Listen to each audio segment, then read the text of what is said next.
Hello दोस्तों, अस्सलाम वालेकुम। कैसे हैं आप सब लोग? उम्मीद करती हूँ आप सब लोग खैरियत से होंगे। जहाँ रहें खुश रहें, आबाद रहें, आमीन सुम आमीन। तो सुनाएं कैसे गुजर रहे हैं आप लोगों के रमज़ान। आई होप अच्छे ही गुजर रहे होंगे। मौसम भी बहुत अच्छा हो गया है। तो चलें जी, यहाँ पर अपनी वीडियो का बाकायदा से आगाज़ करती हूँ। मैं गई थी मार्केट और वहाँ से लेकर आई थी ये गोश्त वगैरह। तो सबसे पहले इसे वॉश करके फ्रीज़र कर दूँगी। उसके बाद जी आज मैं बना रही हूँ शामी कबाब। तो चलें जी, शामी कबाब की मुकम्मल रेसिपी भी आप लोगों से शेयर कर देती हूँ कि मैं किस तरह शामी कबाब बनाती हूँ, जो कि बहुत ही मज़ेदार से बनते हैं। तो चले जी, गोश्त वोश्त समेटते हैं, उसके बाद आ जाते हैं शामी कबाब की तरफ। तो यहाँ पर देखें, आधा किलो मैंने चने की दाल ली है और आधा ही किलो मैं इसमें बीफ का गोश्त डालूंगी। जितनी दाल है कोशिश करें उतने ही आप गोश्त लें, ताकि आपके कबाब जो हैं रेशेदार बने। तो प्रेशर कुकर में पानी डालेंगे। उसके अलावा इसमें एक अदद प्याज जाएगा, ज़ीरा पाउडर जाएगा, लाल मिर्चें, हल्दी, नमक, कुटी हुई मिर्चें लाजमी, कटी हुई मिर्चें और साथ ही ज़ीरा। ये तमाम मसाले मैंने एक एक चम्मच भर कर लिए हैं। अगर आप दाल की क्वांटिटी आधा किलो से ज़्यादा रखोगे तो इन मसालों की मकदार को भी आपने बढ़ा देना है, क्योंकि मैं आधा किलो के हिसाब से तमाम मसाले यूज़ कर रही हूँ।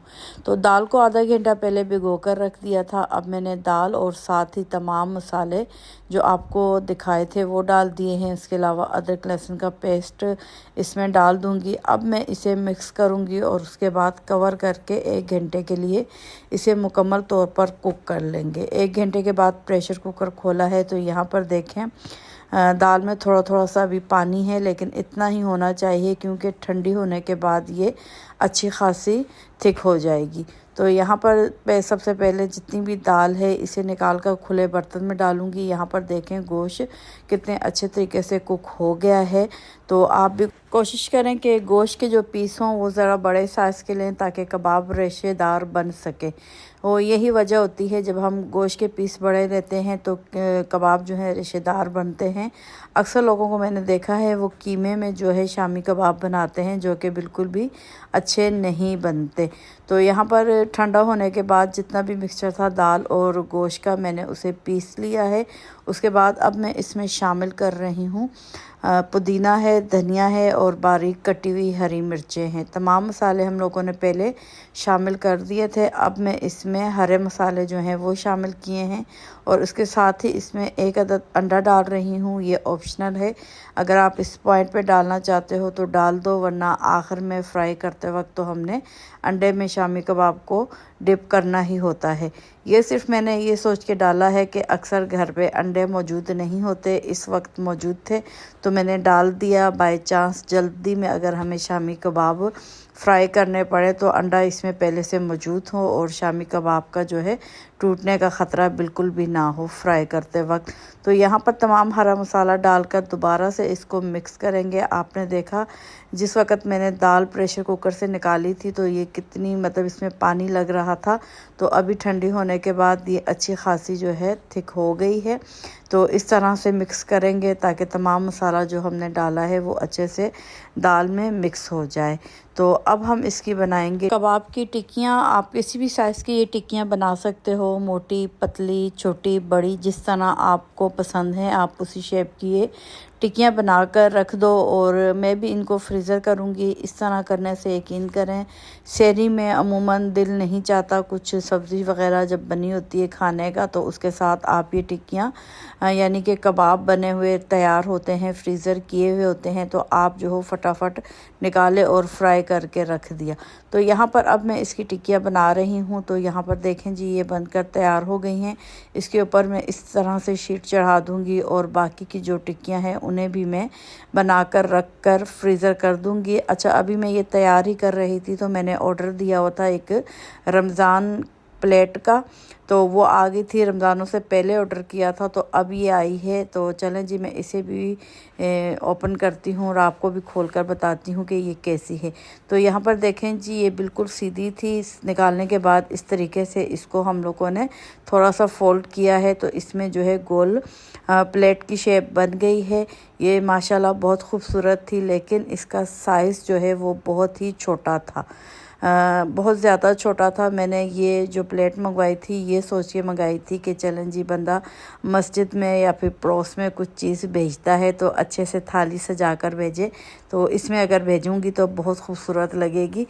लेकिन इसका साइज़ बहुत छोटा है, इतना छोटा है कि 3 कबाब का अगर साइज़ है ना तो वो आएगा, या फिर खजूरें ही डाल सकते हैं, उसके अलावा इसमें कुछ भी नहीं डाल सकते और दे नहीं सकते। सिर्फ आप दस्तरखान पर जो है इस प्लेट में खजूरें वगैरह डालकर रख सकते हो। वरना ये बहुत अच्छी थी, लेकिन जो बात सोचकर मैंने मंगवाई थी उस हिसाब से जो है ना ये बहुत छोटी थी और प्राइस भी मुझे फिर काफ़ी ज़्यादा लगी इस प्लेट के हिसाब से, क्योंकि 1600 में मुझे ये पड़ी है। और लेकिन साइज़ बहुत छोटा है इसका ना। बाकी जो चीज़ है वो अच्छी है, इतनी मतलब पतली नहीं है, अच्छी है, ख़राब होने वाली नहीं है। तो यहाँ पर देखें जी, टिक्कियाँ बनकर तैयार हो गई थी और अब जो है अंडा लिया है, उसे तोड़ा है। तोड़ने के बाद जी अच्छे से फेंटेंगे और अब जो है कबाब को उठाएंगे, अंडे में डिप करेंगे और गरम ऑयल में जो है हमने इसको फ्राई कर देना है। तो देखें जी, अगर आप ज़रा सी मेहनत रमज़ानों में या फिर रमज़ानों के अलावा भी आप पहले करके रखते हो तो अच्छी खासी आपकी टाइम की बचत भी हो जाती है। और अगर कोई मेहमान आ जाता है तो आप चाय के साथ, चाय के अलावा जो है खाने में पुलाव के साथ जो है ये टिक्कियाँ फ्राई करके सर्व कर सकते हो। तो बहुत आसानी हो जाती है। ये छोटे छोटे काम अगर आप करके चीज़ों को जो है फ्रीज़र करके रख दोगे। तो अब मैं यहाँ पर जो जितने भी शामी कबाब थे मुझे ज़रूरत थी, मैंने वो निकाल दिए हैं और बाकी के जो हैं मैंने फ्रीज़र कर दिए हैं। तो अब इंशाल्लाह रमज़ानों में ये मेरे बहुत काम आएंगे। तो अब मैं जो है यहाँ पर इनको फ्राई करती हूँ। आपने इसको गरम ऑयल में डालना है। डालने के बाद जब तक एक तरफ से कुक नहीं होंगे तो आपने इनको पलटना नहीं है। जैसे ही एक तरफ से कुक होंगे तो फिर आपने इसको पलटना है। अगर आप फ़ौरन पलट दोगे तो ये चिपक जाएंगे और अंडा जो है इसके ऊपर से हट के तवे के ऊपर लग जाएगा। तो यहाँ पर देखें ये एक तरफ से अच्छी तरह कुक हो गए। अब इसको पलटेंगे और दूसरी तरफ से भी जो है हम इसको कुक करेंगे। तो याद रखें, जब एक तरफ से ये कुक हो जाएंगे तो फिर आपने इसको पलटना है, वरना ये इनको टूटने का भी ख़तरा होता है जी। तो फटाफट दोनों तरफ से इसको उस वक्त तक फ्राई करेंगे जब तक कि गोल्डन ब्राउन कलर नहीं हो जाता। अच्छा जी, जब ये दोनों तरफ से कुक हो जाएंगे तो फिर आपने इसको तवे के साइड पर रखना है और फ़ौरन इसे निकालना नहीं है जब तक कि अच्छा सा कलर नहीं आ जाता। तो चलें जी, मैं आपको इसी प्लेट में जो है सर्व करके दिखाती हूँ। यहाँ पर देखें जी, शामी कबाब मैंने जो अभी प्लेट मुझे रिसीव हुई थी उसमें डाल दिए हैं। तो ये आप देख रहे हो, सिर्फ इसमें 3 ही कबाब आ सकते हैं और ये देखने में बहुत ही खूबसूरत लग रही है। अगर आप इसका ऑर्डर देना चाहते हो, आपको अच्छी लगी है तो आप दे सकते हो, लेकिन ये बात ज़हन में रखिएगा कि इसका साइज़ बहुत ही छोटा है। तो यहाँ पर मैं आपको कबाब की फ़ाइनल लुक चेक करवा देती हूँ। ये इस वक्त बहुत गर्म हो रहे हैं।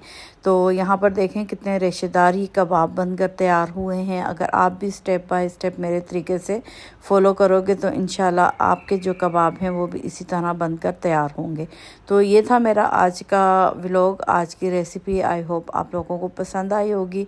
अगर पसंद आई है, चैनल पर नए हों तो प्लीज़ चैनल को सब्सक्राइब कर दीजिएगा। तो अब मैं चाहती हूँ आपसे इजाज़त। दुआओं में याद रखिएगा, अपना ख्याल रखिएगा। फिर मिलते हैं नेक्स्ट व्लॉग के साथ। ओके बाय, अल्लाह हाफिज़।